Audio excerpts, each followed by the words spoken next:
বড্ড কঠিন এক সময় পার করে গণতন্ত্রের জন্য সংগ্রামী এই মানুষটি পেয়েছেন তার ঠিকানা। তাই রাজনীতিকে ইতি তাকে বলতেই হবে, ভাবেননি আগে। রাজপথে সংগ্রামে রাজনীতির ভাষ্যে তাকে পাওয়া যাবে না, এই সত্য এখন পুরো দেশের মানুষের সামনে। তবে জবনিকা নয়, ছেদ নয় দায়িত্বে। নতুন এক ক্ষমতা বলয়ে বহু চ্যালেঞ্জ নিয়ে শুরু হলো মির্জা ফখরুল ইসলাম আলমগীরের নতুন এক পথযাত্রা। সেই গল্প শুনবো আমাদের সহকর্মী তরিকুল ইসলাম সৌরভের রিপোর্টে।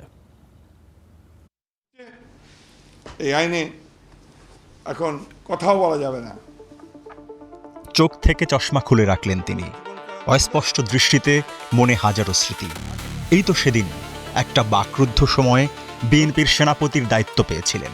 এরপর দীর্ঘ সময় সংগ্রামের সাক্ষী হয়ে রইলেন তিনি। মুচড়ে ওঠা বেদনার ভার, চোখের পানি, ফের দাঁড়িয়ে অবিরত বলে যাওয়া দেশ, মানুষ, গণতন্ত্র। এই তো স্মৃতি সমুদ্র। গণতন্ত্রকে ধ্বংস করবার জন্য, মানুষের অধিকারকে ধ্বংস করার জন্য আমার রাজনৈতিক দল হিসেবে আমার নিজের অফিসে যাওয়ার যদি আমি দিতে না পারি, তাহলে কি করে একজন রাজনৈতিক দলের নেতারা কর্মীরা তারা কাজ করবে? কখনো কখনো তাকে বড্ড ক্লান্ত লেগেছে, কিন্তু মনে আরো তীব্র হয়েছিল হৃদয়ের গভীর থেকে উঠে আসা এক শব্দ, দায়িত্ব।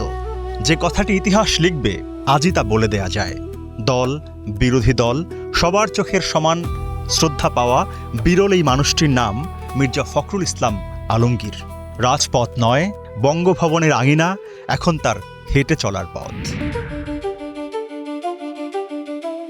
রাজনীতিকে ইতি তাকে বলতেই হলো।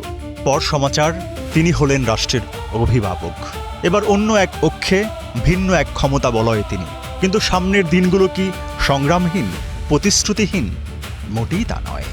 বহু চ্যালেঞ্জে ভরা তার দায়িত্বের পরিধি।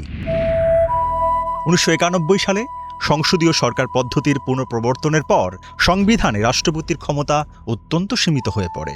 সরকার পরিচালনার দায়িত্বে প্রধানমন্ত্রী ও তার মন্ত্রিসভার উপর। ফলে বর্তমান বাংলাদেশের সাংবিধানিক কাঠামোয় রাষ্ট্রপতি পদটি মূলত অলংকারিক বা প্রতীকী। কিন্তু তারপরও থেকে যায় কথা। জুলাই গণঅভ্যুত্থান বাড়িয়ে দিয়েছে দায়বদ্ধতা, সংবিধান সমুন্নত এবং ভবিষ্যৎ রাজনৈতিক পরিস্থিতি স্থিতিশীল রাখা এবং নতুন করে যে ফিরল নির্বাচনকালীন সরকার ব্যবস্থা, সেটিরও অভিভাবকত্বের ভার তার কাঁধে। সংবিধান বলছে রাষ্ট্রপতির মেয়াদ 5 বছর। এই সময়কালে সকল রাজনৈতিক সংকটে রাষ্ট্রপতি হিসেবে তাকে ত্রাণকর্তার ভূমিকায় দেখতে চাইবে দেশের মানুষ। আর এসব মিলিয়ে খুব সহজ হবে না পথ চলা। বিদ্যমান কাঠামো যে তাকে পরিপূর্ণ ক্ষমতায়িত করে না, সেটাও তো সবার জানা। কিন্তু দীর্ঘ রাজনৈতিক জীবনে তিনি তো মানুষের প্রতিনিধি ছিলেন। সুখ, দুঃখ, প্রাপ্তি অপ্রাপ্তির হিসেব তো তার অজানা নয়। তাই প্রত্যাশা, যতই চ্যালেঞ্জের আবহ থাকুক তার সামনে, নিশ্চয়ই মানুষ এবং গণতন্ত্রই সবার আগে পাবে প্রাধান্য। তরিকুল ইসলাম সৌরভ, স্টার নিউজ, ঢাকা।